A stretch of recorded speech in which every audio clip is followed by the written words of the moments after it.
We are going to move to Unit 4, which is very much about your teaching style and how you can reflect on it so that you can continue developing as an effective practitioner.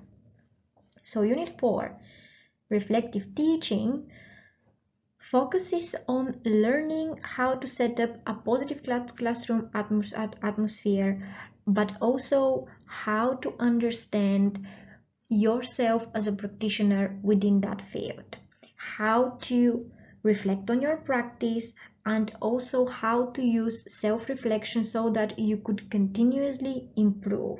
And it will consist of 2 sessions. So let's have a look at what each session is going to include. So when it comes to reflective practice and reflecting on your own way of performing, we are first going to look at what reflective practice really is. So reflective practice is learning through and from experience towards gaining new insights of self and practice. So it very much involves a 4-stage process where you are delivering a teaching activity. You teach, then you assess your style, you assess how you performed, you think about it and you identify areas of improvement, and then you engage in even more practice. It is essential that as a practitioner within the field of education, learning and development, you are continuously engaging in self-reflection. We're going to look at Kolb's learning cycle. Some of you may already have heard of Kolb because his theory is really well known and quite widely used within the industry. So we are going to look in more detail at Kolb's learning cycle and how he promotes reflective practice as a tool to actually understand what you need to do in order to continue improving your teaching practice. So the very first step, the very first stage of the Kolb learning cycle is doing and actually having the experience. So very much similar to what we just covered as the 4 stages, as the 4 stages that we just covered on the previous slide are actually inspired by the theory of Kolb. Okay, so having the actual experience is the first step. Here we are focused on delivering the training experience, delivering the training and engagement program in a learning program. Then the second stage involves reflecting on the experience, observing ourselves and reflecting on the experience.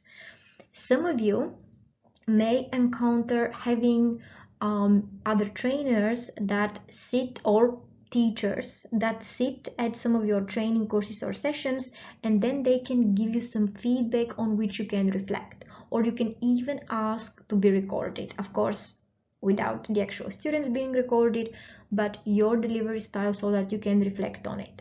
So when it comes to reflective observation, you could reflect on your own style from different angles, but in my personal experience, when I was delivering training and learning activities at the early stages of my career, I remember every new session, every new lesson I had to deliver, I did have someone sitting and observing, then giving me feedback, and I was then reflecting on the feedback, which brings me really nicely to the third stage, which is about abstract conceptualization, where you're actually drawing conclusions and you're learning how you can improve, and then planning your improvements and implementing them when you are next delivering training, for instance, which is the final stage, active experimentation.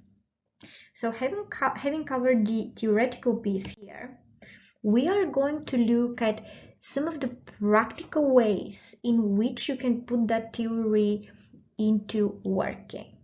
So a useful way for you to understand how you're performing is to actually ask the learners. You could be using learners' feedback as a tool to improve your performance, and that could be done in the form of giving out feedback forms, collecting them, and then on the feedback forms there could be different questions that could help you understand the effectiveness of the actual course, for instance, but also how you did as a practitioner.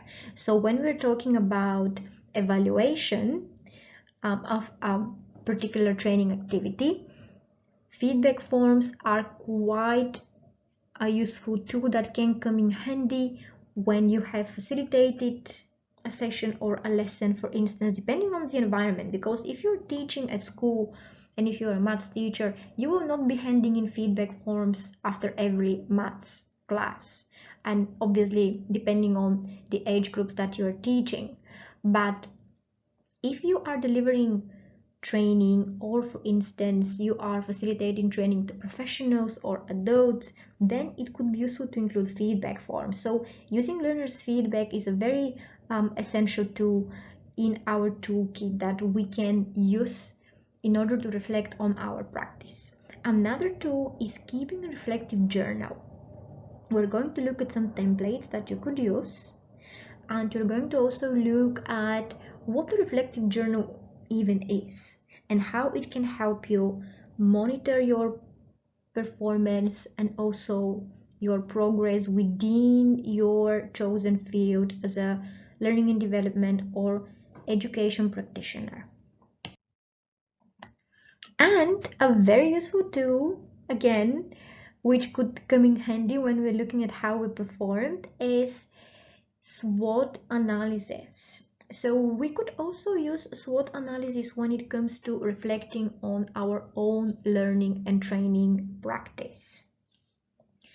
You may already be familiar with SWOT analysis, but let's briefly cover it again. SWOT analysis covers your strengths, your weaknesses, threats, and opportunities. So if we are to utilize SWOT analysis to talk about your strengths, you could think of what you did well as a learning and development practitioner. I'm just going to use learning and development practitioner for this instance here. So let's say you have delivered a training on management skills. You could identify your strengths based on observation, also based on the feedback you have collected from your participants. Also, you could look at some of the weaknesses, areas of improvement, what you could do differently. That could be recorded in your reflective journal. Some of the threats, that could be external threats when such as, for instance, a learner using their phone and not really being compliant with the rules that you have implemented as a participant, which may involve you asking them to stop using their phone, and that can disturb the learning environment for the rest of the learners. But these are some of the things, just to give you an example, that could be a threat. And opportunities, for instance, opportunities are very much about what you could do differently. What are the opportunities to create improvement, not just within your style of delivery, but also within the environment itself. And coming back to turning a threat into opportunity, a useful approach which I have seen done when I have attended training personally is when the facilitator asks everyone to take their phones and put them into a bowl where all phones are outside of the classroom.